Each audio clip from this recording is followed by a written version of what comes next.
Malam musim panas tahun 86, saya pergi ke tepi sungai yang sepi untuk mandi. Saat baru saja merentangkan tangan, tanpa sengaja saya menyentuh seorang wanita. Dia langsung menampar saya dan berkata, "Kamu harus menikahi saya." Kalimat itu membuat saya tertegun. Terkadang, sebuah peristiwa datang seperti pukulan telak yang mendorong kita ke jalan buntu yang gelap. Percayakah Anda bahwa sebuah tamparan panas di tengah malam di tepi sungai, sebuah paksaan menikah yang membawa gunjingan, justru menjadi awal dari sebuah takdir gemilang yang ditenun dengan darah dan air mata? Mari simak kisah pasang surut kehidupan seorang pekerja yatim piatu di era Orde Baru, untuk melihat bahwa di ujung badai sekalipun, takdir selalu memberikan hadiah terindah bagi mereka yang tidak pernah menyerah. Di senjakala yang tenang, ketika rambut saya telah memutih dan tangan saya dipenuhi bintik-bintik penuaan, saya sering duduk sendirian ditemani secangkir teh tubruk, melayangkan pikiran ke masa lalu. Kenangan saya bukanlah lukisan sutra yang indah, melainkan kanvas kasar yang berbau asap dan minyak dari zaman Orde Baru. Tahun itu adalah 1986. Negara sedang bergerak memasuki era pembangunan. Namun di pabrik mekanik pertanian milik negara di tepi Sungai Serayu di kampung saya, segalanya masih berputar pada suara mesin dan kupon-kupon jatah dari koperasi. Nama saya Laksana, seorang pemuda 22 tahun yang yatim piatu. Harta terbesar saya adalah kekuatan fisik di usia muda dan status sebagai pekerja magang di pabrik mekanik kota kabupaten kami. Kehidupan seorang bujangan sebatang kara sangat membosankan dan penuh kesulitan. Makanan saya sehari-hari hanya nasi jagung dicampur sedikit beras, direbus dengan kangkung tua dan dicocol sambal terasi. Hari baik baru ada tambahan beberapa potong ikan asin. Pakaian yang saya kenakan sepanjang tahun hanya 2 setel baju montir warna biru yang sudah pudar dan penuh lubang bekas percikan api las. Saya bekerja di bagian bubut di bawah pengawasan langsung Pak Hartono. Pak Hartono adalah kepala bengkel dan mandor di bagian kami. Beliau adalah pria berusia lebih dari 50 tahun, bertubuh pendek, kekar, dengan wajah persegi yang selalu tampak serius seperti dipahat dari batu, tangannya besar dan kapalan, sekeras tanduk kerbau. Beliau sangat galak, keras, dan pemarah. Siapapun di bengkel yang membuat kesalahan sekecil apapun atau merusak satu lempengan baja, akan dimarahinya hingga suaranya menggema di seluruh pabrik. Hukuman ringan adalah pemotongan poin kinerja, yang berat disuruh lembur tanpa bayaran sampai pekerjaan beres. Sebagai anak magang, omelan beliau sudah seperti makanan sehari-hari bagi saya. Namun, jauh di lubuk hati, saya sangat menghormatinya. Beliau mengajari saya keahliannya tanpa menyembunyikan apapun. Mengajari saya cara mengasah pahat bubut agar tajam, cara mengukur agar presisi hingga kesatuan milimeter. Bagi anak yatim seperti saya, ketegasan Pak Hartono terkadang memberikan rasa hangat yang aneh, seperti teguran seorang ayah. Selain wibawa Pak Hartono, ada satu sosok yang membuat banyak pemuda di pabrik ini diam-diam jatuh hati, yaitu Kirana. Kirana adalah putri kandung Pak Hartono, usianya 2 tahun lebih tua dari saya. Dia bekerja sebagai kepala gudang material sekaligus pengelola kupon jatah untuk seluruh pabrik. Jika Pak Hartono terkenal karena sifat pemarahnya, Kirana terkenal karena ketajaman, sikap dingin, dan ketegasannya yang tiada duanya di kompleks perumahan pegawai ini. Dia memiliki kecantikan khas gadis desa yang matang. Matanya yang hitam legam selalu menatap lurus. Rambutnya yang panjang dan hitam legam sering dikepang rapi dan disampirkan ke satu sisi bahu. Kirana sangat cekatan dan memegang kuasa atas pasokan material, mulai dari sekrup kecil, kawat las, hingga gemuk pelumas untuk setiap unit mesin. Para pemuda iseng di pabrik yang mencoba mendekati atau menggodanya pasti akan dimarahinya habis-habisan, bahkan terkadang jatah kain lap mesin mereka dipotong sebagai pelajaran. Bagi saya, Kirana adalah wanita dari dunia yang sama sekali berbeda. Saya hanyalah seorang pekerja magang miskin yang kotor. Setiap kali ke gudang untuk mengambil material, saya hanya berani menundukkan kepala. Berbicara dengan sopan, memanggilnya Mbak Kirana. Saya tidak pernah berani menatap langsung ke matanya yang hitam legam itu, apalagi memimpikan hal-hal yang muluk. Sampai akhirnya, malam musim panas yang menentukan itu datang dan mengubah seluruh hidup saya. Panasnya musim kemarau tahun 1986 memanggang Jawa dengan angin yang kering dan membakar. Seluruh kompleks perumahan pabrik mekanik yang terletak di tepi Sungai Serayu serasa dipanggang di atas wajan raksasa. Rumah-rumah berdinding papan dan beratapkan seng menyerap panas dari pagi hingga sore, mengubah ruangan di dalamnya menjadi tungku yang pengap. Lebih parahnya lagi, saat itu listrik sering padam. Malam itu, kompleks kami kembali mati lampu sejak petang. Tanpa kipas angin, air dari pompa juga kering karena tidak berfungsi. Tangisan anak-anak karena kepanasan, suara kipas anyaman bambu, dan dengungan nyamuk menciptakan simfoni kekesalan yang tak berkesudahan. Saya lembur di bengkel, membersihkan tumpukan sisa bubutan dan mencuci mesin-mesin tua. Ketika pekerjaan selesai, hari sudah larut malam. Seluruh tubuh saya basah kuyup oleh keringat, bercampur dengan bau oli dan serbuk besi, menciptakan lapisan lengket di kulit yang membuat gatal dan gerah hingga tidak mungkin bisa tidur. Saya memutuskan untuk membawa celana pendek usang saya dan berjalan ke tepi Sungai Serayu di pinggir kota untuk mendinginkan badan. Malam begitu pekat, tak ada satupun lampu jalan. Saya berjalan mengandalkan ingatan dan kebiasaan. Suasana sunyi senyap. Hanya terdengar suara jangkrik dari semak-semak dan katak dari kejauhan. Angin dari sungai berhembus membawa uap air yang sejuk, sedikit meredakan panas setelah seharian bekerja keras. Tepi sungai ini di siang hari ramai sebagai tempat penyeberangan, tetapi di malam hari sangat sepi, tidak ada seorang pun. Orang-orang di kompleks biasanya enggan datang ke sini karena jauh dan jalannya gelap. Tapi saya berbeda. Saya akrab dengan setiap rumpun bambu dan gundukan tanah di sini. Sesampainya di tepi air, saya segera melepaskan pakaian kerja saya yang bau, hanya mengenakan celana pendek, lalu perlahan-lahan masuk ke dalam sungai. Air Sungai Serayu di musim ini tenang dan sangat sejuk, membasuh seluruh kelelahan dan kotoran dari tubuh saya. Saya menyelam, berenang sedikit menjauh dari tepi, lalu mengapung telentang di permukaan air, menikmati perasaan bebas dan santai yang langka. Malam gelap gulita, awan hitam menutupi cahaya bulan. Di hadapan saya hanyalah kegelapan pekat. Saya mengayuh tangan berenang menyusuri tepi sungai, berniat mencari bagian yang lebih dalam untuk menggosok bersih lapisan oli yang membandel di lengan saya. Tiba-tiba, tangan saya yang sedang mengayuh air menyentuh sesuatu yang lembut dan licin. Sentuhan yang sangat tak terduga itu membuat saya terkejut. Dalam sepersekian detik kepanikan, refleks alami seseorang yang tidak tahu ada rintangan di depan membuat tangan saya bergerak liar, tanpa sengaja menyentuh bahu dan mengenai orang yang berada tepat di samping saya. Itu adalah kulit manusia, seorang wanita. Sebelum otak saya sempat menganalisis apa yang sedang terjadi, sebuah jeritan melengking memecah keheningan malam, terdengar nyaring di telinga saya. Jeritan itu membawa kepanikan luar biasa, kemarahan yang mengerikan, dan suara deburan air yang keras. Saya panik dan langsung berdiri tegak. Kaki saya menginjak lumpur di dasar sungai, mulut saya terbata-bata hendak meminta maaf tetapi tenggorokan saya tercekat, tidak bisa mengucapkan sepatah kata pun. Suasana hening di tepi Sungai Serayu pecah total, membuka jalan bagi badai mengerikan yang akan segera menerjang hidup saya. Begitu jeritan berhenti, pukulan bertubi-tubi mendarat di permukaan air, menyipratkan air dingin ke wajah saya. Tepat pada saat itu, angin berhembus menyingkirkan awan hitam, memberikan jalan bagi cahaya rembulan yang pucat untuk menyinari permukaan sungai. Berkat sedikit cahaya itu, saya dengan ngeri menyadari wanita yang berdiri di hadapan saya, kurang dari satu jangkauan tangan, Kirana. Dia berdiri di sana, air setinggi dada, kedua tangannya disilangkan di depan dada untuk melindungi diri, rambut panjangnya yang biasanya terkepang rapi kini tergerai, basah kuyup menempel di bahunya yang kurus dan bergetar hebat. Wajah Kirana di bawah cahaya bulan tampak pucat pasi, matanya yang hitam legam membelalak, penuh dengan keterkejutan dan amarah yang membara. Saya berdiri mematung, seluruh tubuhku kaku. Saya sadar baru saja melakukan kesalahan fatal, sebuah dosa yang tak termaafkan. Saya mundur selangkah, mengangkat kedua tangan setinggi dada, suara saya bergetar hingga gigi saya bergemeletuk. Saya memohon dan menjelaskan, saya tidak sengaja. Saya tidak tahu ada orang mandi di sini, terlalu gelap saya tidak melihat apa-apa.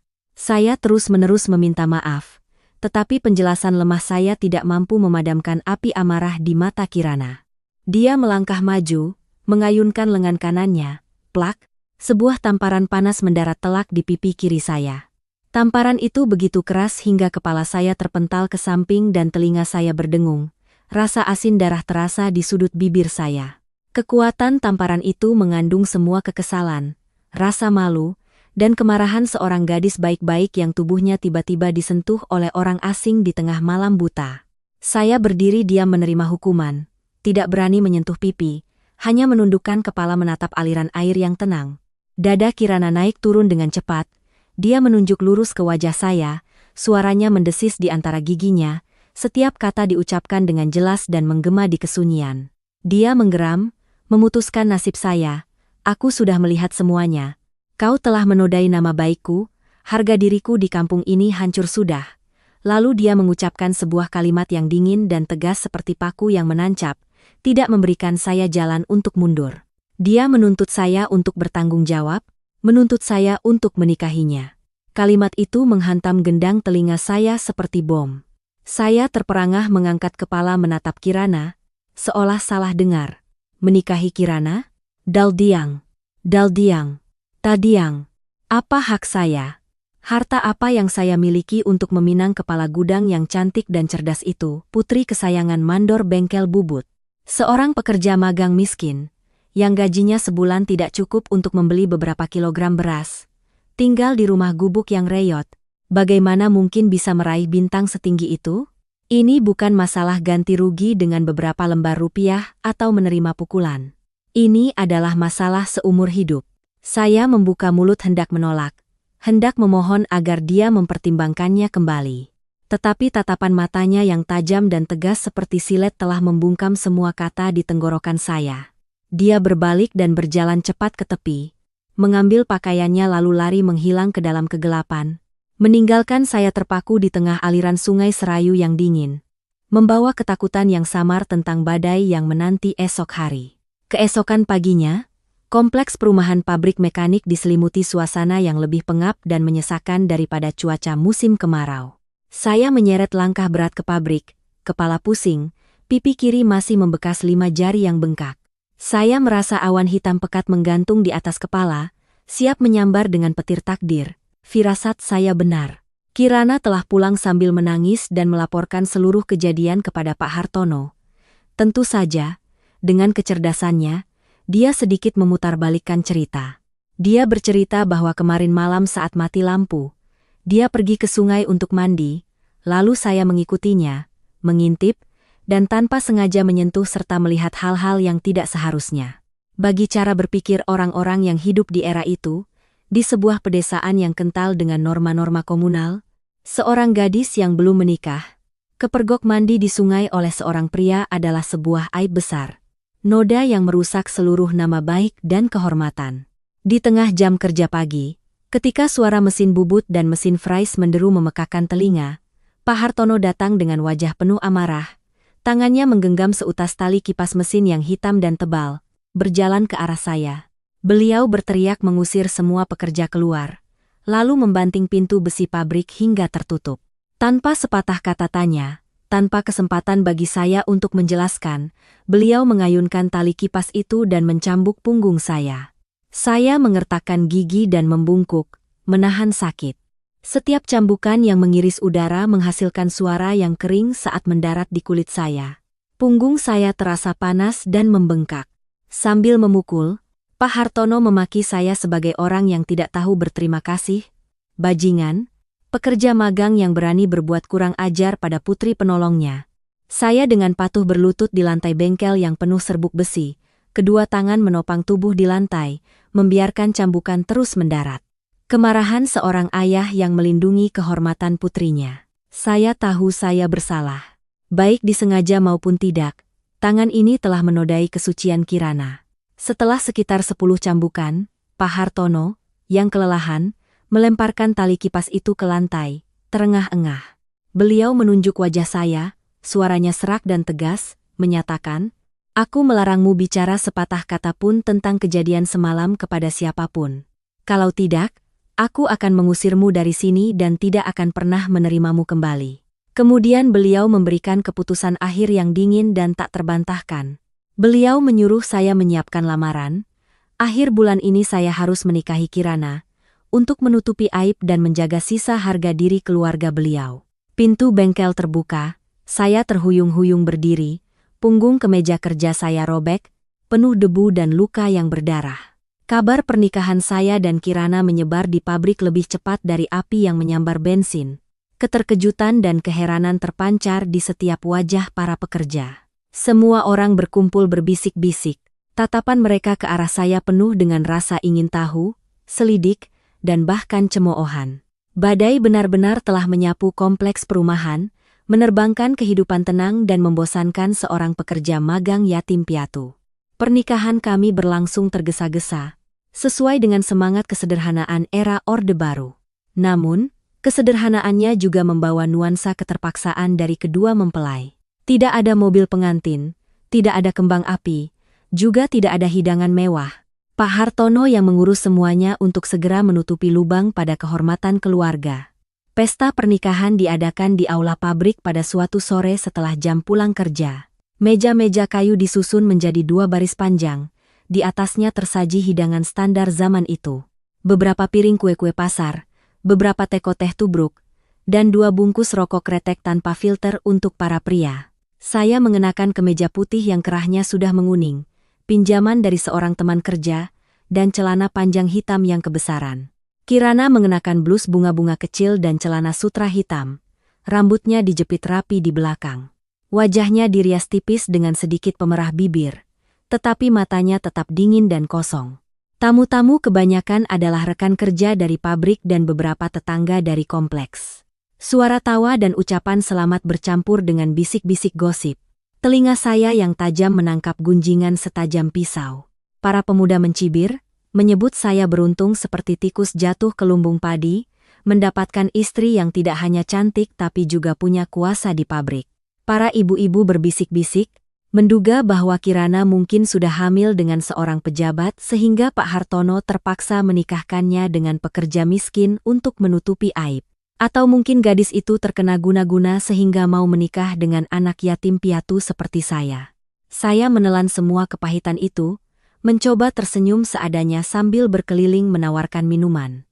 Kirana berjalan di sampingku, diam seperti bayangan. Kami berdua dipaksa, diikat oleh selembar surat nikah tipis dan beban ribuan ton dari opini publik. Malam pengantin, saya membawa Kirana ke rumah gubuk berdinding tanah liat milik saya, yang terletak di ujung kampung. Rumah itu hanya memiliki 1 ruangan. Dindingnya yang terbuat dari campuran lumpur dan jerami sudah banyak yang mengelupas. Atapnya bocor di banyak tempat. Harta paling berharga di rumah itu adalah sebuah ranjang kayu reot yang berderit dan sebuah lemari yang sudah rusak. Suasana di dalam ruangan sunyi mencekam. Sebuah lampu teplok menyala berkelip-kelip, mengeluarkan bau minyak tanah yang menyengat. Kirana duduk memeluk bantal di sudut ranjang. Matanya menatap kosong ke nyala api kecil itu. Saya berdiri canggung di tengah ruangan. Kedua tangan meremas-remas ujung baju, merasa seperti orang asing di rumah saya sendiri. Perasaan canggung, takut, bercampur dengan rasa rendah diri membuat saya tidak berani mendekati istri baru saya. Mengumpulkan segenap keberanian, saya menuangkan segelas air putih, berjingkat mendekati ranjang, dan menyodorkannya ke hadapan Kirana. Karena terbiasa, saya dengan gugup memanggilnya, "Bak, silakan minum, Bak." Kirana mengangkat kepalanya. Tatapan matanya yang tajam menembus saya. Dia menepis gelas itu ke samping. Airnya tumpah ke tikar pandan. Dia dengan suara dingin segera mengoreksi saya. Katanya, "Kita sudah menikah, jangan pakai panggilan kakak adik lagi. Mulai sekarang panggil aku kau atau Mas Dik. Jangan sampai membuat orang lain menertawakan kita lagi." Kata-katanya yang dingin dan keras membuat saya menciut. Malam pengantin kami dimulai seperti itu. Masing-masing meringkuk di sudut tikar, saling memunggungi, membawa beban pikiran yang berat dan kecemasan akan hari-hari penuh badai yang akan datang. Bulan-bulan pertama hidup bersama di bawah satu atap, yang reot benar-benar merupakan serangkaian hari yang menyesakan dan penuh tantangan bagi saya dan Kirana. Rumah tanah liat yang sudah bertahun-tahun tidak tersentuh tangan wanita itu tiba-tiba kedatangan seorang gadis yang cerdas dan teliti. Segalanya seolah-olah menjadi kacau. Saya yang terbiasa hidup sebagai bujangan yang jorok, Pulang kerja dengan pakaian penuh oli, langsung melemparnya begitu saja di kursi bambu tua, dan sepatu bot berlumpur saya letakkan di depan pintu. Kirana tidak mengucapkan sepatah kata pun omelan tentang kebiasaan berantakan saya. Sebaliknya, dia menggunakan tindakan untuk mendisiplinkan suaminya yang miskin ini. Pagi-pagi buta ketika saya masih mengantuk, Kirana sudah bangun dan membersihkan rumah dari dalam hingga ke halaman. Pakaian kotor saya dibawanya ke sumur umum desa, dicuci dengan teliti, setiap noda oli yang membandel disikat hingga bersih. Sepatu bot juga dicuci dan dijemur dengan rapi. Melihat rumah tanah liat yang tua itu tiba-tiba menjadi rapi dan wangi sabun, saya merasa sangat malu. Kebersihan dan kerapian Kirana tanpa sengaja menciptakan tekanan tak terlihat yang membuat seorang pekerja kasar seperti saya harus berhati-hati dalam setiap langkah di dalam rumah. Makanan keluarga pada masa itu sudah sangat sederhana. Sekarang dengan bertambahnya satu orang, menjadi semakin sulit. Semua bahan makanan didistribusikan melalui kupon dari koperasi. Jatah untuk seorang pekerja rendahan seperti saya dan seorang kepala gudang tidaklah seberapa. Menu utama yang selalu ada di atas meja makan kami yang terbuat dari seng penyok hanyalah semangkuk nasi jagung yang keras dicampur sedikit beras, lauknya sayur kangkung rebus, yang dicocol dengan sambal terasi dan semangkuk kuah bening dengan beberapa potong cabai rawit mengapung. Saya duduk di ujung meja, makan dengan kepala tertunduk dan mengunyah cepat-cepat untuk menghindari tatapan Kirana. Dia makan sangat sedikit, mengunyah perlahan, matanya sering memandang ke halaman tanah yang retak-retak di depan rumah.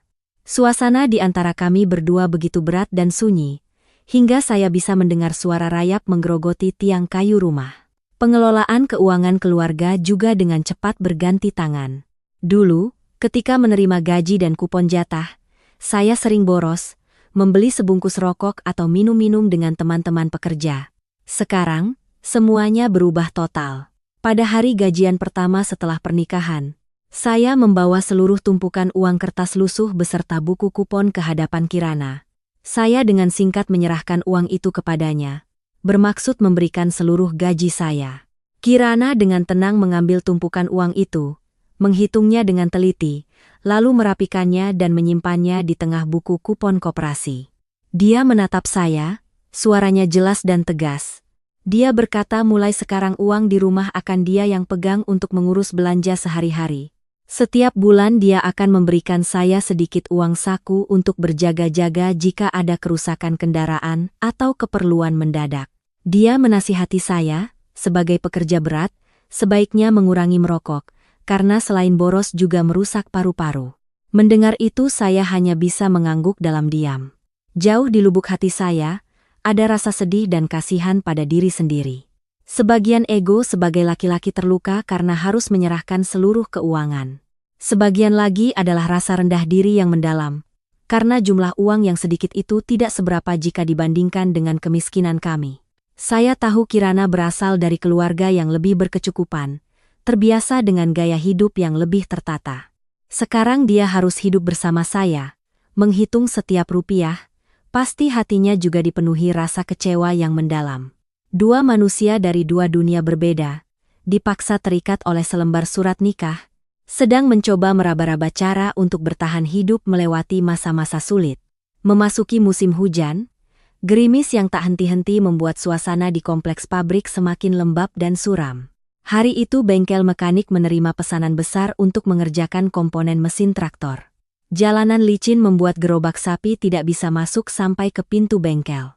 Pak Hartono memerintahkan kami, para pemuda, untuk keluar ke tempat penumpukan baja, menerjang hujan untuk mengangkut setiap batang baja yang berat ke dalam gudang.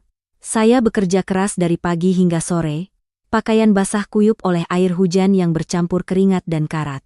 Malam itu, saat baru saja hendak menyuap nasi jagung, seluruh tubuh saya tiba-tiba menggigil hebat. Demam datang secepat badai. Kepala saya sakit seperti dipukul-pukul. Sendi-sendi saya nyeri luar biasa, seolah ada ribuan jarum menusuk-nusuk tulang belakang. Saya meletakkan piring dan sendok, terhuyung-huyung berjalan keranjang lalu ambruk di atas tikar, menyelimuti diri dengan selimut tipis tapi tetap tak henti-hentinya menggigil. Rasa dingin datang dari dalam tubuh, membakar sisa-sisa tenaga seorang pemuda yang biasanya membanggakan kekuatan fisiknya. Dalam demam yang mengigau, saya merasakan ada sebuah tangan dingin yang terus-menerus diletakkan di dahi saya. Bau minyak angin yang khas menusuk hidung. Saya membuka sedikit mata yang berat dan kabur, melihat bayangan Kirana sedang sibuk di dekat lampu teplok. Dia memeras kain basah dan meletakkannya di dahi saya, lalu beralih ke sudut dapur, sibuk mengipasi arang. Suara kayu terbakar berderak bercampur dengan suara batuk saya memecah keheningan malam. Menjelang pagi, ketika demam mulai turun dan digantikan oleh kelelahan yang luar biasa, sebuah aroma wangi menyebar di seluruh rumah. Bau bawang merah yang ditumis harum, berpadu dengan aroma beras yang manis, membangunkan seluruh indera saya yang sedang lemas. Kirana berjalan ke samping ranjang, tangannya membawa semangkuk bubur yang mengepul. Dia dengan lembut menyuruh saya bangun dan makan bubur agar berkeringat, lalu minum obat. Kirana meletakkan mangkuk itu di kursi kayu di samping ranjang. Suaranya, meskipun masih datar dan dingin, sudah tidak sekasar biasanya. Saya berusaha menopang tubuh untuk duduk. Kepala masih pusing. Melihat ke dalam mangkuk bubur, saya tertegun kaget. Di dalam bubur putih itu, dihiasi dengan irisan daun bawang hijau, dan yang paling istimewa, ada potongan-potongan kecil daging babi yang dimasak empuk. Di masa sulit ini, daging adalah barang mewah. Kupon daging keluarga bulan ini sudah habis sejak lama. Sedikit daging di mangkuk bubur ini pasti ditebus dengan sesuatu yang sangat berharga. Melihat saya hanya menatap mangkuk bubur tanpa menyentuhnya, Kirana menghela napas, menarik kursi dan duduk di hadapan saya. Dia menyuruh saya makan sebelum dingin. Dia bercerita bahwa dia telah menukarkan kupon kain katun terakhir di pasar kabupaten dengan seorang penjual daging untuk mendapatkan 100 gram daging. Sakit parah seperti ini, mana mungkin perut bisa tahan kalau terus makan nasi jagung, katanya. Tenggorokan saya tercekat. Kupon kain itu, Kirana telah menyimpannya dengan baik sejak bulan lalu, berencana mengumpulkannya untuk membeli kain dan menjahit baju baru untuk lebaran. Namun, demi seorang suami terpaksa yang sakit, dia rela mengorbankan sedikit kebahagiaan pribadinya. Dengan tangan gemetar saya mengambil sendok dan menyuapkan bubur ke mulut. Rasa manis dari daging, pedas dari bawang dan merica menyebar ke setiap sel tubuh, mengusir rasa dingin yang bersarang di tubuh saya. Pada saat yang sama, aliran hangat yang aneh merayap ke dalam hati saya yang kaku. Untuk pertama kalinya sejak hidup bersama, saya menatap wajah Kirana dengan saksama di bawah cahaya remang lampu teplok. Matanya yang hitam legam menunjukkan kelelahan karena begadang semalaman merawat saya. Tetapi sama sekali tidak ada gurat keluhan. Di balik cangkangnya yang tajam dan dingin, Kirana sebenarnya adalah wanita yang sangat peduli dan penuh kasih. Saya menelan setiap suap bubur sambil berjanji dalam hati, hutang budi ini, seumur hidup, Laksana ini tidak akan pernah lupa. Setelah sembuh dari sakit parah, saya kembali bekerja di pabrik dengan pola pikir yang sama sekali berbeda. Rasa terima kasih yang mendalam kepada Kirana membuat saya bersemangat untuk bekerja lebih keras, mendapatkan lebih banyak poin kinerja untuk membantu istri saya mengurus kehidupan. Namun hidup tidak selalu berjalan mulus seperti yang kita harapkan. Mulut-mulut usil di pabrik mekanik ini selalu seperti pisau tajam yang siap mencabik-cabik kehormatan orang lain. Hari itu adalah sore di akhir bulan, bagian bubut kami harus segera menyerahkan serangkaian poros dan roda gigi. Suasana bengkel bising, suara palu dan mesin potong logam melengking memekakan telinga. Saya sedang sibuk mengukur dimensi dengan jangka sorong ketika Bagus mendekat. Bagus adalah seorang operator mesin fries dari bagian sebelah, terkenal sebagai pria hidung belang yang suka menggoda wanita. Dia sudah lama naksir Kirana, tetapi pernah dimarahi habis-habisan di depan umum sehingga selalu menyimpan dendam. Bagus, dengan sebatang rokok di bibirnya, menyeringai dan sengaja berbicara keras agar didengar oleh pekerja lain di sekitarnya. Dia menyindir saya yang akhir-akhir ini terlihat lesu. Katanya, punya istri cantik seorang kepala gudang, paling beruntung sepabrik, tapi penampilan saya seperti orang linglung. Dia bahkan dengan jahatnya berspekulasi bahwa saya hanya menampung hasil dari seorang pejabat, lalu siang malam melayani istri sehingga tenaga terkuras habis. Dia dengan lantang menyebarkan gosip tentang malam itu, bahwa saya mengintip di tepi sungai dan menggunakan cara kotor untuk memaksa putri kepala bengkel menikah dengan saya demi menumpang hidup pada keluarga istri. Para pekerja iseng di sekitarnya tertawa terbahak-bahak. Kata-kata Bagus, seperti jarum yang menusuk tepat di titik terlemah saya. Semua kesabaran yang saya pendam selama ini meledak. Ditambah lagi kehormatan Kirana dijadikan bahan lelucon murahan, membuat darah saya mendidih. Saya membanting jangka sorong ke meja kerja. Tangan kanan saya menyambar kunci pas baja yang tergeletak di samping mesin. Tanpa berkata apa-apa, saya menerjang ke arah Bagus secepat binatang buas yang terpojok. Bagus belum sempat bereaksi. Sebuah hantaman keras mendarat di bahunya. Dia terjatuh ke belakang, menabrak drum berisi gemuk bekas. Saya melompat, mencengkeram kerah bajunya, mengangkat kunci pas tinggi-tinggi, mata saya memerah karena marah. Saya menggeram dengan suara serak, mengancam, "Kalau kau berani bicara jelek tentang istriku sekali lagi, akan kuberi kau pelajaran seumur hidup. Rumah tanggaku mungkin miskin, tapi tidak pantas orang rendahan sepertimu menghina kehormatan keluargaku." Suara saya menggema, bahkan mengalahkan deru mesin fries. Para pekerja lain panik dan bergegas melerai. Pak Hartono berlari keluar dari ruang mandor, berteriak-teriak. Barulah saya bisa dipisahkan dari Bagus yang wajahnya pucat pasi. Dalam perkelahian itu, tangan kiri saya tergores serpihan logam tajam, meninggalkan luka panjang yang membuat darah mengalir membasahi lengan baju kerja saya. Saya langsung dibuatkan surat peringatan karena telah membuat keributan di pabrik. Sore itu, saya berjalan pulang dengan langkah gontai, hati saya berat karena cemas. Saya takut Kirana akan marah, takut dia akan kembali memaki saya sebagai orang kasar yang hanya bisa menggunakan otot daripada akal. Melihat saya masuk ke rumah dengan lengan terbalut kain robek berlumuran darah, Kirana yang sedang menyiangi sayur langsung melemparnya dan berlari menghampiri dengan cemas. Dia menarik saya untuk duduk, lalu cepat-cepat mengambil kotak P3K kecil yang tersembunyi di dasar lemari. Kirana membersihkan luka saya dengan alkohol, tangannya gemetar. Bibirnya terkatup rapat, matanya menunjukkan rasa kasihan, tetapi mulutnya tetap mengomel. Belum selesai jadi pekerja, sudah pandai berkelahi. Kalau bulan ini gaji dan bonus dipotong, kita mau makan apa, keluhnya. Saya mengertakkan gigi menahan perihnya alkohol. Lalu dengan suara sedih saya menjelaskan. Saya menceritakan perbuatan Bagus yang menghinanya. Saya berkata terus terang bahwa dia telah menghina kehormatannya, mengungkit kejadian di tepi sungai, dan saya tidak bisa menahan diri. Saya menegaskan tidak akan membiarkan siapapun di pabrik itu menodai nama baik istri saya. Tangan Kirana yang sedang membalut perban tiba-tiba berhenti. Dia mengangkat kepala menatap saya, matanya yang hitam legam membelalak kaget. Keheningan menyelimuti rumah kecil kami. Pada saat itu, saya merasa dinding es yang memisahkan kami berdua telah retak. Kirana menundukkan kepala, melanjutkan ikatan terakhir pada perban putih itu. Suaranya terdengar sangat pelan, nyaris seperti bisikan. Dia menasihati saya, lain kali biarkan saja mulut orang. Dia berpesan agar saya menjaga diri baik-baik. Jangan bertindak gegabah karena emosi. Kata-kata itu sederhana, tetapi mengandung pengakuan diam-diam. Mulai hari itu, saya bukan lagi sekadar suami boneka yang dipaksa menikah, tetapi telah menjadi pria yang berdiri untuk melindunginya dari badai kehidupan. Sekitar akhir tahun 1986 dan awal 1987, angin kebijakan ekonomi baru mulai berhembus dari pusat hingga ke daerah-daerah terpencil. Ekonomi yang terkendali menunjukkan kebuntuan, inflasi yang meroket membuat nilai uang anjlok. Perusahaan-perusahaan negara, termasuk pabrik mekanik pertanian di tempat saya, jatuh ke dalam kondisi yang menyedihkan. Tidak ada bahan baku untuk produksi. Produk jadi menumpuk, para pekerja datang ke pabrik hanya untuk duduk-duduk menunggu jam pulang. Kondisi ini tidak berlangsung lama.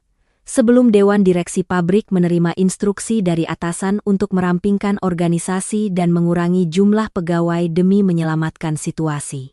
Suatu pagi di awal musim hujan, angin dingin menusuk tulang, seluruh karyawan dipanggil ke lapangan utama.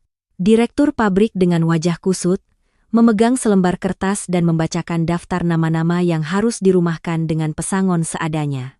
Saya berdiri di lapangan, kedua tangan di saku jaket usang, jantung berdebar kencang, dan hal terburuk pun terjadi. Nama Laksana, pekerja magang tingkat 2, Bagian bubut terdengar jelas melalui pengeras suara yang kresek-kresek. Di sekitar saya, terdengar helaan napas panjang dan ucapan simpati. Pak Hartono yang berdiri di panggung memalingkan muka, menyembunyikan helaan napasnya. Saya termasuk pekerja muda dengan masa kerja paling singkat dan tidak memiliki ijazah formal, jadi masuk dalam daftar perampingan adalah hal yang tak terhindarkan. Memegang surat PHK dan sejumlah uang pesangon yang sedikit di tangan, saya merasa seolah-olah langit runtuh. Kehilangan pekerjaan di BUMN berarti saya menjadi pengangguran, tidak mampu menafkahi diri sendiri, apalagi keluarga. Dengan langkah berat seperti membawa batu, saya berjalan pulang.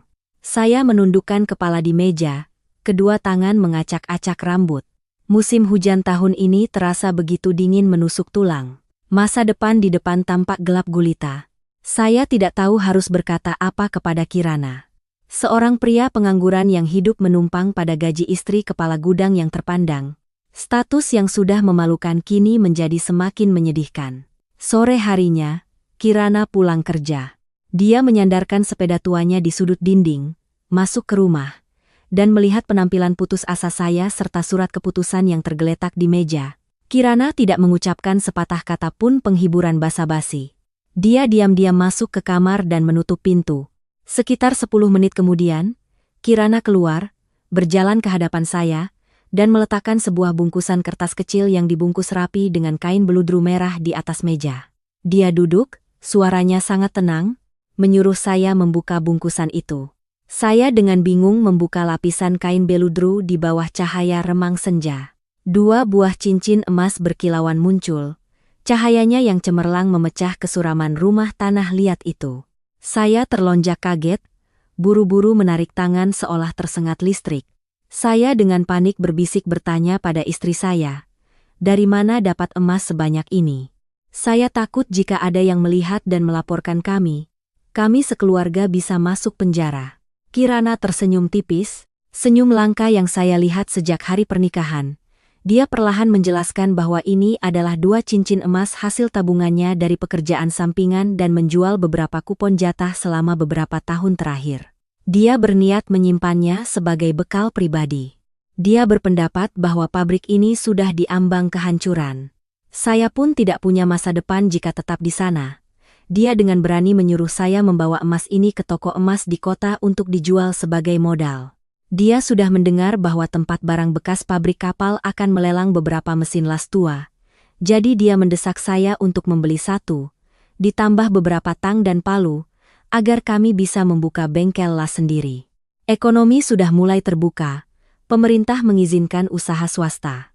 Dia menaruh kepercayaan penuh pada keahlian saya, meyakinkan bahwa jika suami istri bekerja sama, tidak perlu takut kelaparan. Saya menatap Kirana dengan nanar, tenggorokan saya tercekat tidak bisa berkata-kata. Di saat saya tenggelam dalam kepengecutan dan keputusasaan, istri yang galak dan cerdas itu justru menjadi pelampung penyelamat yang mengangkat saya dari lumpur. Harta yang begitu besar ini, dia tidak ragu-ragu mempercayakannya pada seorang suami pengangguran. Ketegasan, visi, dan keyakinan kuat Kirana pada saya membuat api semangat di hati saya berkobar-kobar. Saya menggenggam erat bungkusan emas itu, bersumpah pada langit dan bumi akan menggunakan keringat, darah, dan air mata untuk membalas budi yang besar ini. Keesokan paginya, saya membawa 2 cincin emas itu ke pusat kota. Dengan setumpuk uang di tangan, saya segera mencari tempat barang bekas pabrik kapal. Setelah seharian menunggu dan memohon, akhirnya saya berhasil membeli sebuah mesin las busur tua yang berkarat, sebuah landasan besi, dan beberapa perkakas tangan. Mengangkut mesin-mesin berat itu pulang ke desa, hari sudah mulai gelap. Saya dan Kirana memutuskan untuk tidak membuat bengkel di dalam desa karena suara bising dan cahaya las akan mengganggu tetangga. Kami membersihkan sebidang tanah kosong di dekat tanggul Sungai Serayu, agak jauh dari pemukiman. Hari-hari berikutnya adalah hari-hari kerja keras tanpa lelah. Saya membeli beberapa lembar seng bekas yang retak dari pabrik, menebang beberapa bambu di sekitar desa untuk mendirikan tiang dan atap, membuat sebuah gubuk bengkel las yang kecil dan sederhana, tetapi cukup kokoh untuk menahan angin dari sungai. Bengkel las mulai beroperasi di tengah masa-masa paling sulit. Awalnya pelanggan sepi, Kebanyakan hanya penduduk sekitar yang membawa cangkul atau pacul yang rusak untuk dilas kembali, atau menambal panci aluminium yang bocor. Upahnya hanya beberapa ratus rupiah, kadang-kadang dibayar dengan beberapa kilogram ubi atau beras. Saya bekerja di bawah atap seng yang panas. Cahaya busur las yang terus-menerus menyala membuat mata saya merah dan bengkak. Asap las yang menyengat menempel di setiap helai rambut dan pori-pori kulit. Dedikasi Kirana pada masa ini adalah cahaya paling terang yang menerangi kehidupan miskin saya. Siang hari, setelah selesai dengan pekerjaan administrasinya di pabrik, dia bergegas mengayuh sepeda ke bengkel. Meninggalkan citra kepala gudang yang bersih, Kirana menyingsingkan celana, mengenakan sarung tangan kain yang sobek, dan menggunakan seluruh tenaganya untuk menahan batang-batang baja berat agar saya bisa mengelasnya. Di bawah terik matahari, keringat membasahi pipinya yang menghitam karena asap dan debu. Malam hari, ketika saya lelah dan tertidur pulas di dipan kayu darurat, Kirana masih terjaga di bawah lampu teplok, menerima tumpukan pakaian kerja para buruh yang sobek untuk ditambal, mencari tambahan beberapa rupiah untuk membeli garam dan bumbu. Kadang-kadang saya terbangun di tengah malam dan melihat istri saya terkantuk di samping mesin jahit manualnya. Saya akan berjingkat mendekat, menyelimutinya dengan jaket. Hati saya dipenuhi rasa haru dan bangga. Makanan kami di bengkel tepi sungai hanya berkisar pada nasi yang dicampur ubi, semangkuk sambal, dan semangkuk sayur liar yang dipetik di tepi sungai. Namun, suasana makan tidak lagi dingin dan canggung seperti saat awal menikah. Kami mulai berdiskusi tentang pekerjaan, tentang bagaimana cara membuat pelek sepeda agar seimbang, atau mengelas pintu besi agar tidak melengkung. Kebersamaan dalam suka dan duka, berbagi manis dan pahit melewati hari-hari paling miskin, secara diam-diam telah menenun ikatan yang kuat di antara dua jiwa. Hubungan suami istri kami tidak lagi sekadar tanggung jawab terpaksa, tetapi benar-benar telah tumbuh dari setiap tetes keringat dan air mata yang jatuh di tepi sungai Serayu. Bengkel las kecil kami, setelah beberapa bulan beroperasi seadanya, mulai mendapatkan kepercayaan dari penduduk sekitar. Kabar dari mulut ke mulut menyebar tentang seorang tukang las yang teliti dan dapat dipercaya, hasil lasnya rapi dan harganya terjangkau, hingga terdengar ke pusat kabupaten. Suatu pagi di pertengahan musim gugur, seorang pegawai kecamatan datang dengan sepeda ke bengkel mencari saya. Dia membawa gambar tangan serangkaian rangka jendela besi yang perlu dikerjakan segera untuk proyek renovasi SMP di kota, agar siap menyambut siswa di tahun ajaran baru. Beban pekerjaan yang sangat besar ini jatuh pada kami berdua. Jumlah rangka jendela mencapai hampir 40 buah, dan harus selesai hanya dalam waktu 5 hari 5 malam. Menerima kontrak tertulis dan sejumlah uang muka untuk membeli material, tangan saya gemetar karena bahagia bercampur tekanan. Ini adalah kesempatan emas bagi bengkel kecil kami untuk bangkit dari pekerjaan-pekerjaan kecil. Meraih kesempatan itu, saya dan Kirana terjun ke dalam pertarungan melawan waktu dan baja. Kami mengumpulkan semua uang muka untuk membeli baja berkualitas, menyewa gerobak sapi untuk membawanya hingga menumpuk di sudut bengkel. Sejak hari itu, bengkel di tepi sungai Serayu menyala siang dan malam. Suara mesin potong logam melengking, memecah keheningan desa. Saya mengenakan topeng las hitam, tangan memegang tang penjepit elektroda, terus-menerus menyalakan busur api yang menyilaukan. Panas dari elektroda dan batang besi yang membara terasa di wajah, membakar setiap tetes keringat asin yang jatuh dari dagu. Kirana mengambil cuti tanpa gaji dari pabrik untuk membantu saya sepenuhnya. Dia tidak mengeluh tentang pekerjaan berat yang biasanya dilakukan laki-laki.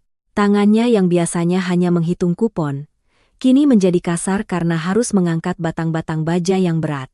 Kirana menggunakan seluruh tenaganya untuk menekan sudut-sudut rangka jendela di atas landasan besi agar saya bisa mengelasnya dengan presisi. Siang hari, kami berdua buru-buru makan nasi dingin dengan lauk seadanya, lalu langsung kembali bekerja. Malam hari, cahaya dari lampu Petromax menyinari dua bayangan panjang di dinding seng. Kirana tertidur kelelahan di atas tumpukan serpihan logam yang tajam. Saya merasa kasihan, melepaskan jaket dan menyelimutinya, lalu menyeduh secangkir teh kental untuk mengusir kantuk yang memberati mata. Tepat setelah 5 hari 5 malam bekerja hingga kelelahan, pesanan terakhir pun selesai.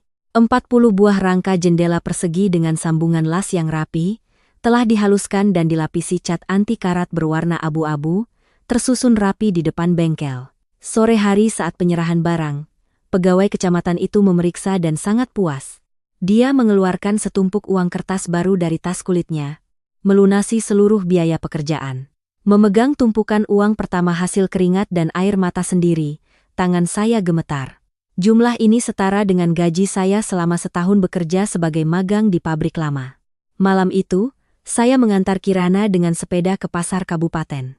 Pasar malam yang ramai, diterangi lampu-lampu teplok.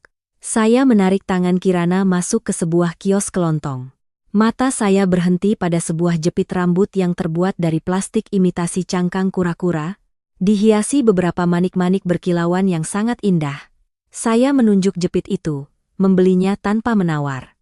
Sambil memegang jepit itu, saya menoleh ke arah Kirana, dengan hati-hati merapikan rambutnya yang berdebu serbuk besi ke belakang telinga, lalu memasangkan jepit itu di rambut hitamnya. Saya menatap dalam-dalam matanya, dengan tulus mengungkapkan rasa terima kasih karena dia telah bekerja begitu keras untuk saya. Saya berkata jepit ini sebagai hadiah untuk merayakan pesanan besar pertama bengkel kita. Saya berjanji mulai sekarang akan bekerja keras untuk menafkahi keluarga, tidak akan membiarkan istri saya menderita lagi. Kirana menyentuh jepit rambut di kepalanya. Wajahnya yang menghitam karena asap las tampak merona. Dia menunduk dan tersenyum malu-malu. Senyum paling tulus dan bahagia yang pernah saya lihat sejak malam di tepi sungai yang menentukan itu. Usaha bengkel las kami semakin maju. Pelanggan dari desa-desa tetangga datang semakin banyak. Kami mulai menerima lebih banyak pesanan untuk membuat pintu besi, suku cadang sepeda, dan bahkan memperbaiki pompa air untuk para petani. Namun di desa miskin pada masa itu, iri dengki adalah racun yang paling berbahaya. Kemajuan pesat seorang mantan pekerja magang yatim piatu telah membuat beberapa orang picik merasa tidak senang. Suatu pagi di tengah musim hujan yang dingin, saya dan Kirana datang ke bengkel untuk membuka seperti biasa. Begitu membuka penutup pintu, pemandangan porak-poranda di depan mata membuat hati saya mencelos. Mesin las busur tua kami, harta paling berharga, kabel tembaganya telah dipotong-potong oleh orang tak dikenal. Mesin potong besi dilumuri gemuk hingga macet. Puluhan batang baja yang baru kami beli kemarin berserakan, terendam dalam genangan lumpur di tepi sungai. Pelakunya bertindak sangat kejam, dengan tujuan jelas untuk mematikan sumber penghidupan kami. Saya terduduk lemas di tanah, kedua tangan memegangi kepala, perasaan marah dan putus asa memuncak hingga sesak napas. Kirana berdiri diam, bibirnya terkatup rapat, matanya yang tajam menyapu setiap perkakas yang dirusak. Belum sempat kami berpikir untuk membereskan kekacauan itu. Dari arah jalan desa, sebuah mobil jeep berwarna hijau meraung dan berhenti mendadak di depan bengkel. 3 orang pria berseragam polisi ekonomi turun dengan wajah serius. Pria yang di depan memegang selembar surat perintah, membacakan nama saya dan meminta untuk menyegel seluruh bengkel. Polisi itu dengan suara tegas memberitahu bahwa mereka menerima laporan anonim bahwa bengkel saya melakukan tindakan penimbunan dan jual beli ilegal material baja milik negara. Mereka meminta kami bekerja sama dan menunjukkan semua dokumen yang membuktikan asal-usul baja ini. Jika tidak, mereka terpaksa akan menyita barang bukti dan menyegel bengkel untuk penyelidikan lebih lanjut. Telinga saya berdengung. Tuduhan penyelundupan material negara pada saat itu adalah kejahatan serius yang bisa berujung hukuman penjara bertahun-tahun. Penduduk desa berkerumun, berbisik-bisik, dan menunjuk-nunjuk. Ada yang menunjukkan simpati, tetapi ada juga tatapan puas dari mereka yang iri. Saya panik mencoba menjelaskan. Dengan suara gemetar menyatakan bahwa saya membeli besi tua dari pasar, tidak mencuri dari pabrik manapun. Tetapi kata-kata seorang rakyat jelata tidak memiliki bobot di hadapan hukum. Tepat pada saat itu, Kirana melangkah maju, berdiri di antara saya dan para polisi. Sikapnya luar biasa tenang, tidak ada sedikit pun kegugupan. Berkat pengalamannya selama bertahun-tahun sebagai kepala gudang yang mengelola material dengan ketat, Kirana sangat memahami kekuatan dokumen. Dia berjalan ke sudut bengkel, mengeluarkan sebuah kotak kayu kecil yang terkunci. Dengan hati-hati, Kirana membuka kotak itu dan mengeluarkan setumpuk kertas yang terlipat rapi.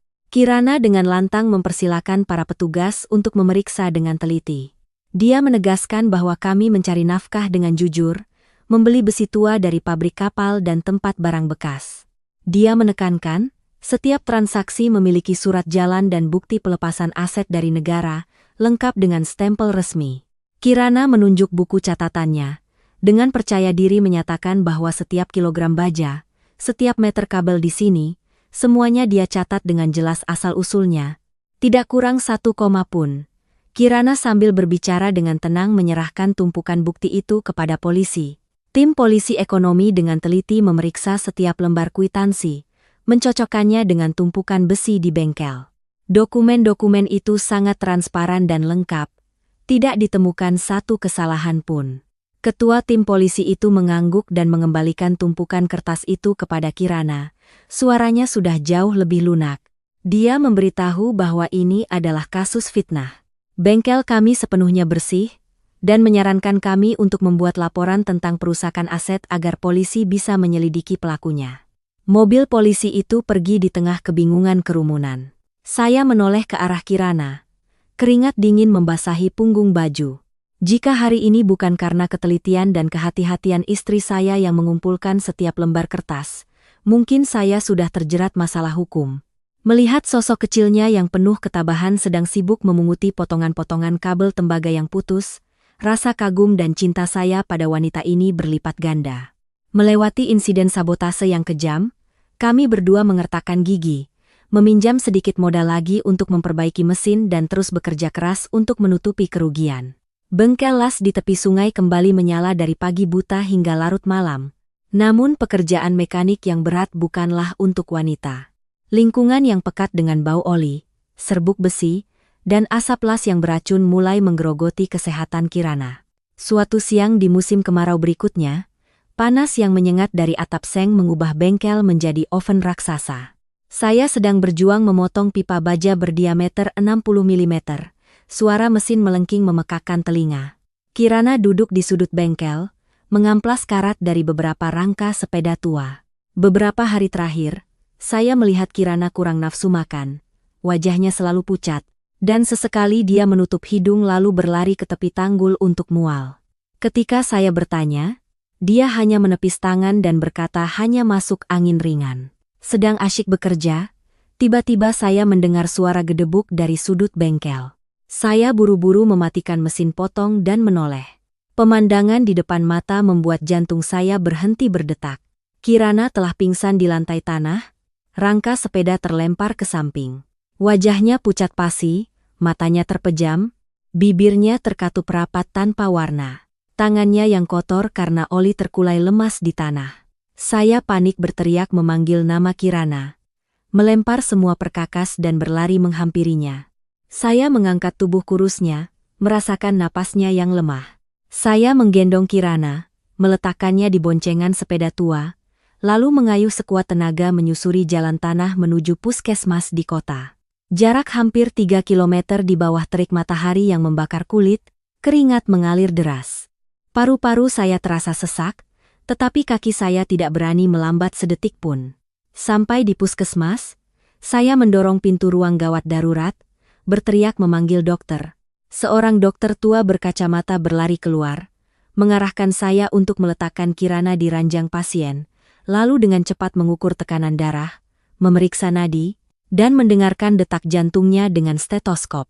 Bau desinfektan yang menyengat di ruangan bercampur dengan keheningan yang tegang membuat saya gelisah tak menentu. Saya meremas-remas kedua tangan saya yang kotor oleh serbuk besi, berdoa agar istri saya baik-baik saja.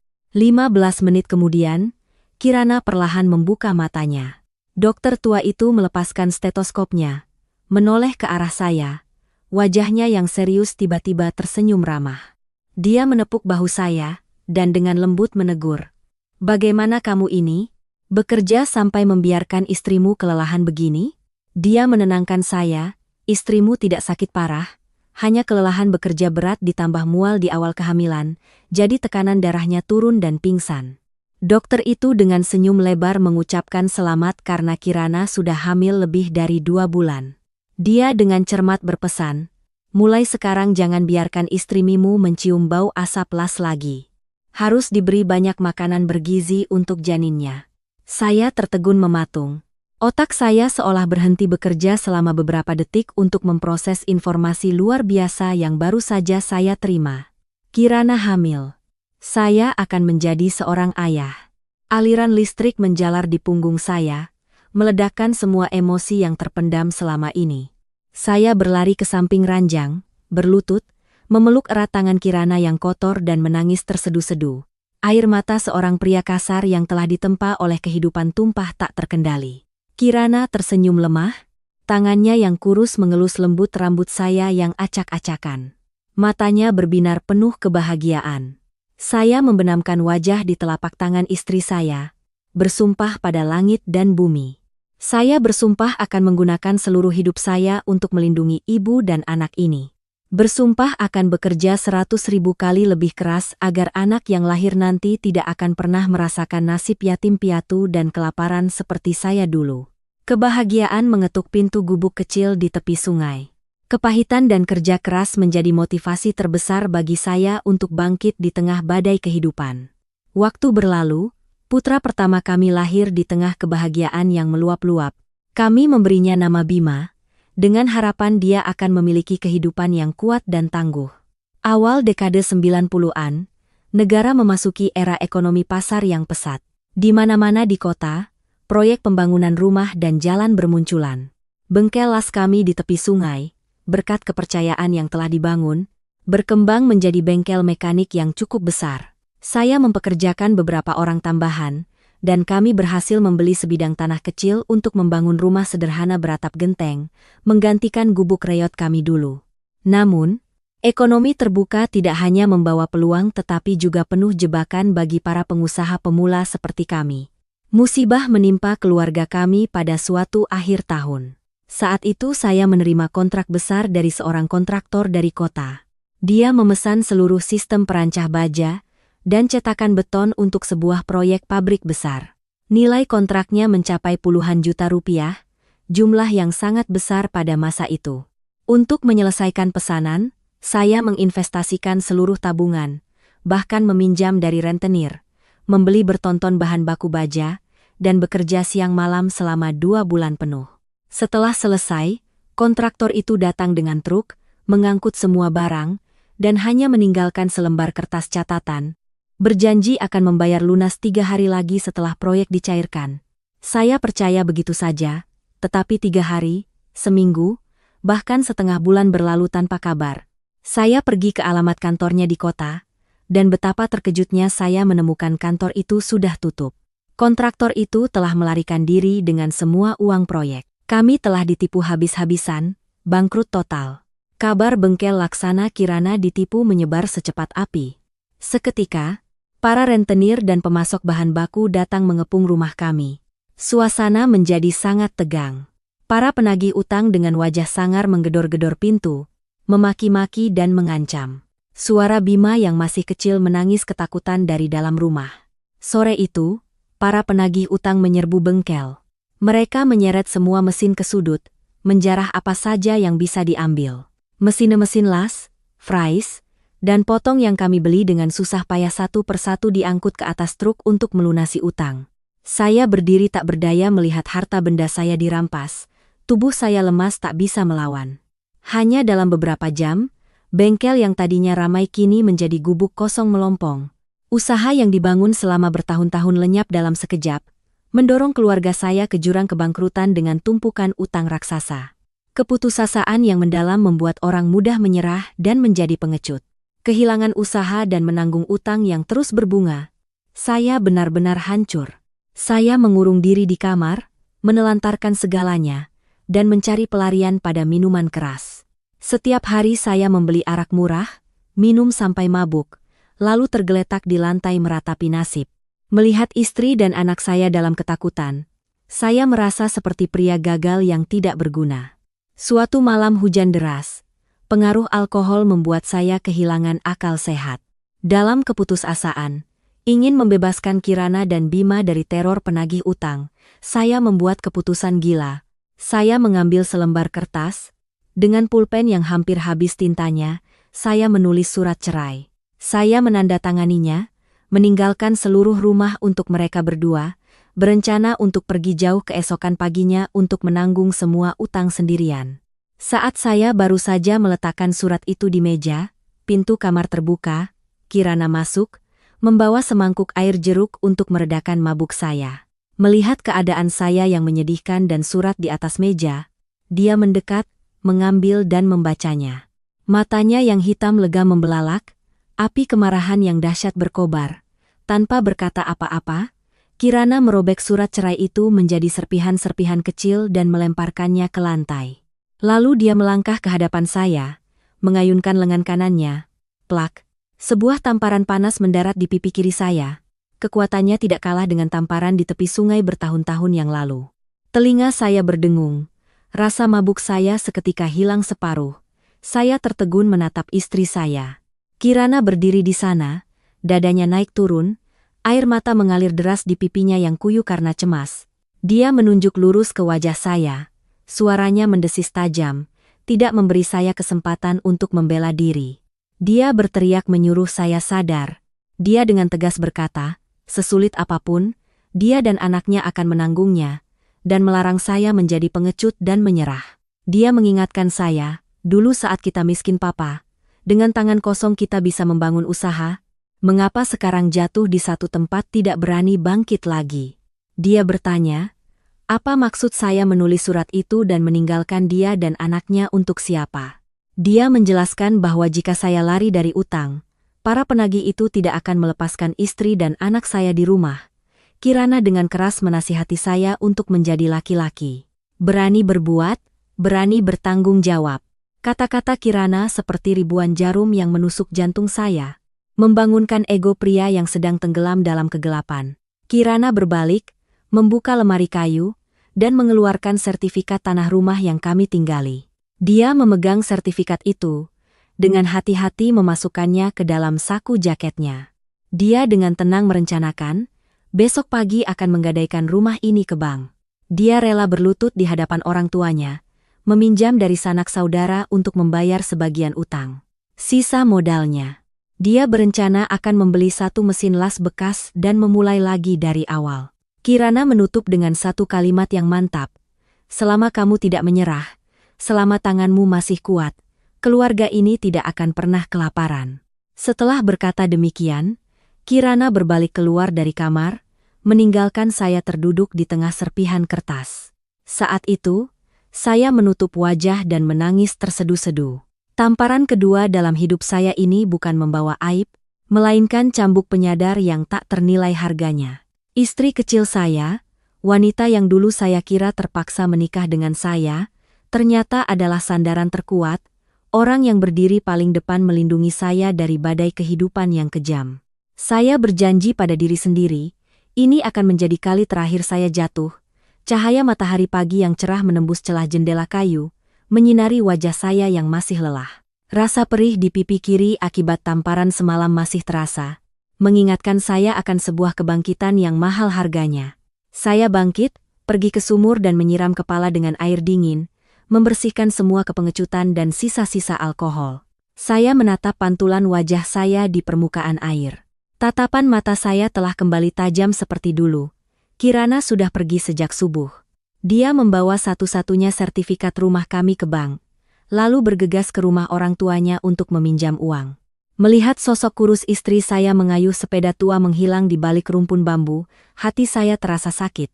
Saya berjanji pada diri sendiri, meskipun harus berdarah lagi, saya harus merebut kembali apa yang telah hilang untuk membalas pengorbanan luar biasa wanita itu. 3 hari kemudian, Kirana pulang membawa setumpuk uang yang dibungkus rapi. Jumlahnya cukup untuk melunasi utang berbunga tinggi. Sisanya yang sedikit hanya cukup untuk membeli satu mesin las listrik bekas dan beberapa batang baja berkarat. Bengkel di tepi sungai kini kosong melompong, hanya tersisa landasan besi berat yang tidak diambil para penagih utang. Memulai lagi dari nol benar-benar tantangan yang berat, tapi kali ini saya tidak akan mengulangi kesalahan yang sama. Saya sadar, bergantung pada kontrak-kontrak bernilai rendah tidak akan membawa kemajuan. Saya memutuskan untuk beralih ke ceruk pasar yang lebih sulit tetapi bernilai lebih tinggi, membuat suku cadang mesin presisi dan struktur baja tahan beban. Untuk itu, saya harus meningkatkan keahlian saya sendiri. Selama berbulan-bulan, Gubuk kecil itu kembali terang benderang hingga larut malam. Pelanggan awal hanyalah penggergajian kayu yang perlu membubut ulang poros mesin atau para pemilik perahu yang perlu memperbaiki baling-baling yang patah. Saya bekerja dengan sangat teliti. Setiap sambungan las halus mengkilap, setiap hasil bubutan presisi hingga 1/10 mm. Kabar menyebar, kualitas unggul bengkel Sungai Serayu secara bertahap mendapatkan kembali kepercayaan pelanggan. Para pemilik usaha mulai merekomendasikan saya sebagai tukang mekanik yang sangat ahli dan terpercaya. Titik balik terbesar datang pada suatu sore akhir tahun ketika direktur sebuah pabrik genteng dari provinsi datang langsung mencari saya. Roda gigi utama pada mesin pres genteng mereka rusak, dan suku cadang impor baru akan tiba beberapa minggu lagi, membuat produksi terhenti. Melihat gambar teknis yang rumit, saya berkeringat dingin. Tetapi kesempatan untuk mengubah nasib ada di depan mata. Saya mengangguk setuju, dengan jaminan jika gagal, saya akan mengganti rugi 2 kali lipat harga bahan. Setelah seminggu penuh tanpa tidur, makan hanya nasi dingin di samping mesin bubut, saya berhasil menyelesaikan roda gigi itu dengan sempurna. Saat roda gigi itu dipasang dan pas, mesin raksasa itu kembali beroperasi dengan deru yang perkasa. Sang direktur memeluk saya erat. Kontrak perawatan untuk seluruh lini produksi pabrik genteng jatuh ke tangan saya. Momen itu membuka babak baru yang cemerlang. Secara resmi membangkitkan bengkel mekanik saya dari lumpur kehancuran. Usaha mulai berjalan lancar, uang mulai terkumpul cukup untuk menebus kembali rumah kami dan membeli lebih banyak mesin modern. Kehidupan keluarga sedang damai ketika awan hitam lain datang. Pak Hartono, ayah mertua saya, guru pertama yang mengajari saya memegang pahat bubut, jatuh sakit parah. Bertahun-tahun menghirup debu logam dan asap beracun di bengkel BUMN telah merusak paru-parunya. Batuk kering yang berkepanjangan berubah menjadi batuk darah. Kesehatan pria yang dulu gagah itu menurun drastis. Kami membawanya ke rumah sakit provinsi, dan dokter mendiagnosisnya menderita tumor paru-paru stadium lanjut. Perlu segera dirujuk ke rumah sakit pusat di Jakarta untuk operasi jika ingin nyawanya terselamatkan. Melihat hasil diagnosis, Kirana menangis histeris di koridor rumah sakit. Saya memapah istri saya, memeluk bahunya yang bergetar. Tanpa ragu sedetik pun, saya membuat keputusan. Saya menelepon ke bengkel, menyerahkan semua pekerjaan kepada mandor kepercayaan saya. Mengesampingkan semua pesanan yang menunggu dan risiko kehilangan pelanggan. Uang bisa dicari, tetapi nyawa seorang ayah, seorang penolong yang telah memberikan putri berharganya kepada anak yatim seperti saya, tidak ternilai harganya. Saya menarik semua tabungan yang baru terkumpul, menyewa mobil terbaik di kota, dan membawa ayah mertua saya langsung ke ibu kota. Hari-hari di rumah sakit adalah rangkaian hari yang panjang dan penuh ketegangan.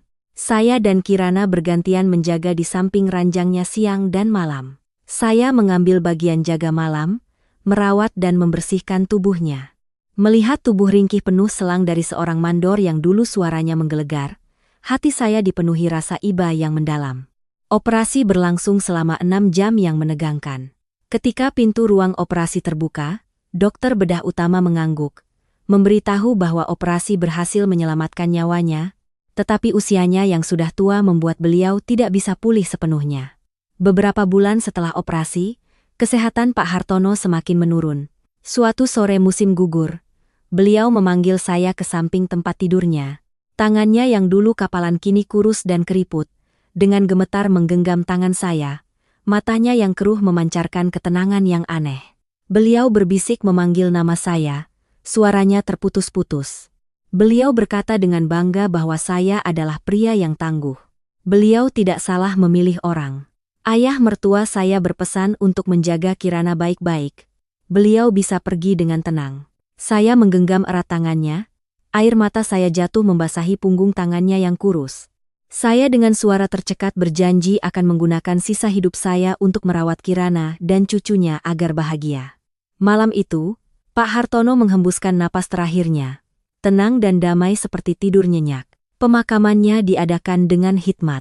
Berdiri di depan jenazah ayah mertua, saya menyadari pelajaran terbesar yang beliau tinggalkan bukanlah teknik mesin, melainkan cara menjadi pria sejati, bertanggung jawab pada keluarga dan berbakti. Roda waktu terus berputar hingga akhir dekade 2000-an. Negara semakin maju, membuka langit penuh peluang.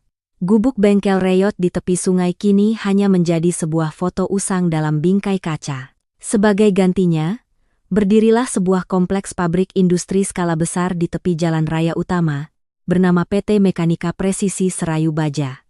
Saya kini adalah direktur sebuah perusahaan dengan lebih dari 100 karyawan terampil. Suara mesin CNC modern dan mesin potong plasma menggantikan suara bising mesin las manual. Kami menghususkan diri dalam pengerjaan proyek-proyek konstruksi baja untuk proyek-proyek besar di dalam dan luar provinsi.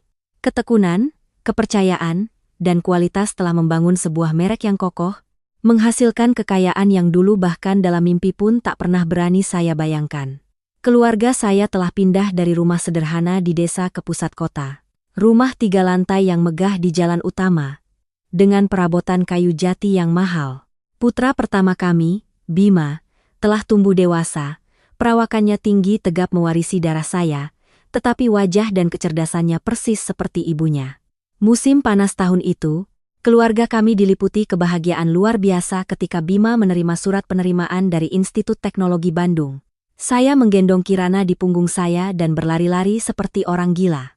Anak itu telah melanjutkan mimpi pendidikan yang harus kami tinggalkan karena kemiskinan. Kirana sekarang adalah seorang istri direktur, tetapi sifatnya yang rajin dan hemat tidak pernah berubah.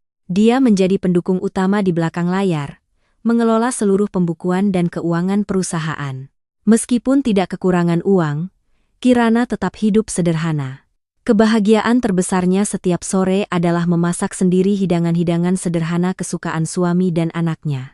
Pesta perayaan kelulusan Bima diadakan dengan hangat di ruang tamu kami yang luas.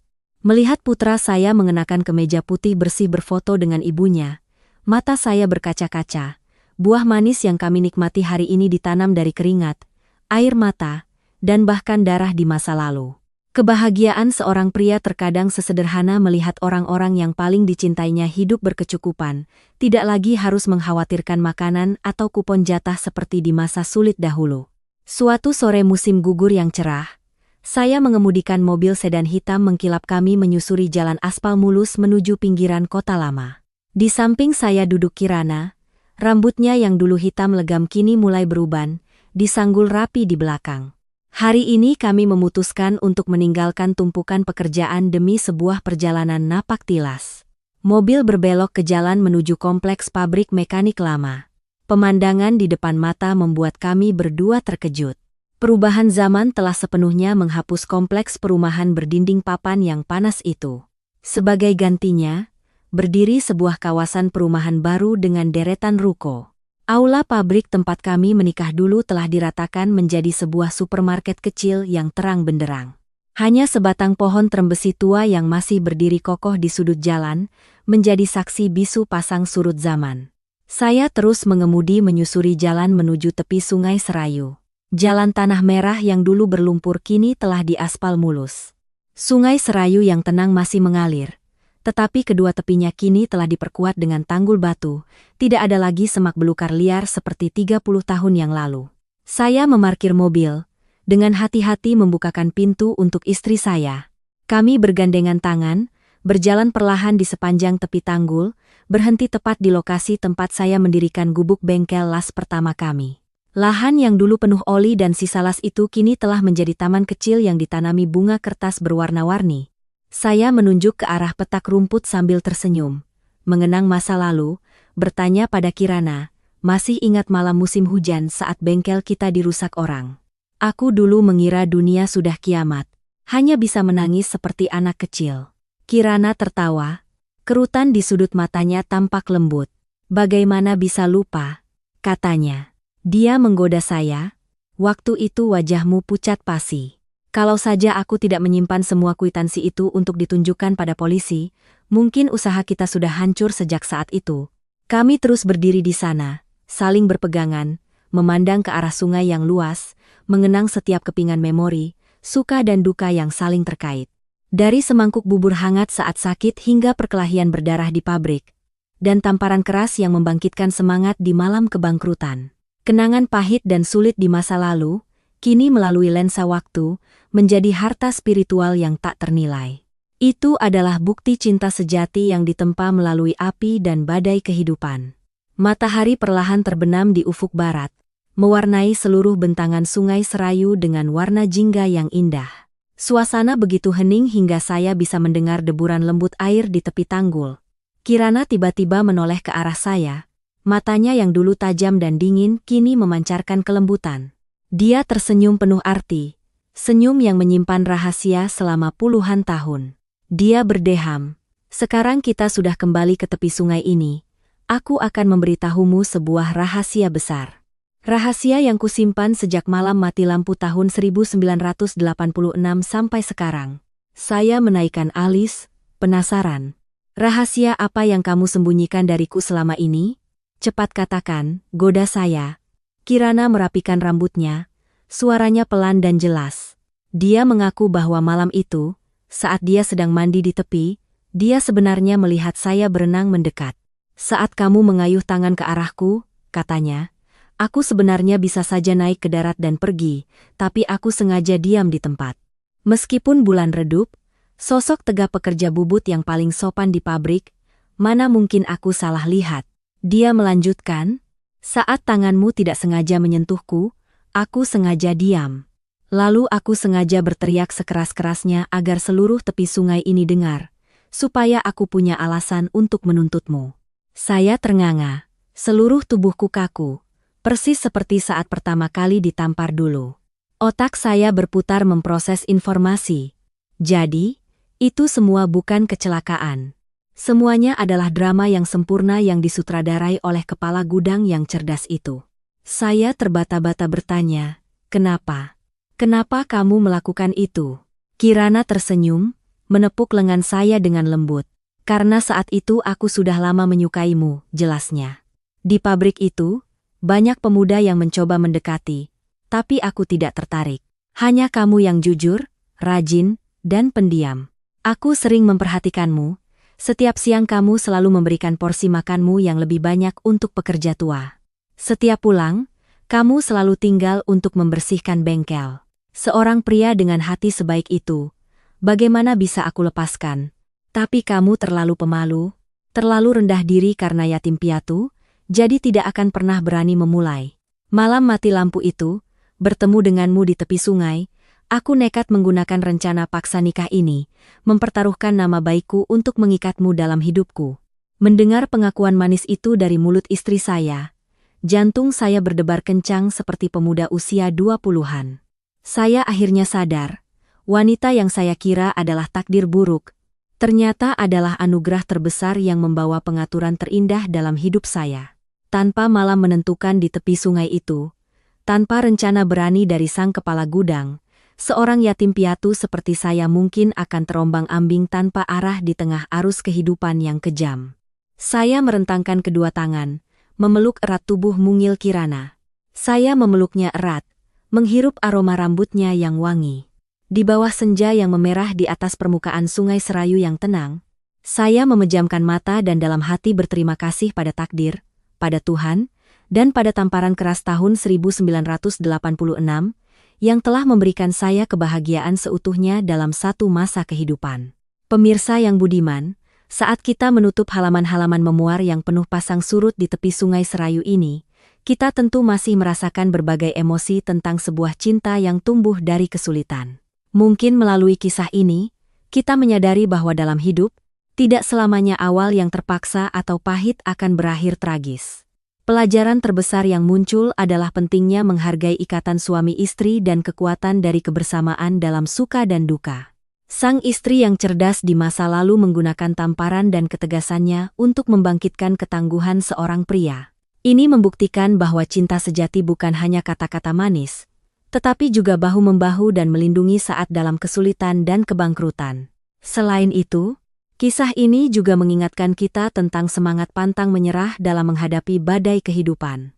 Meskipun gunjingan orang begitu tajam, meskipun harta benda dirampas dalam semalam, tangan yang jujur dalam bekerja dan harga diri tetap menjadi modal paling berharga untuk memulai kembali dari awal. Terkadang, takdir datang dalam wujud badai.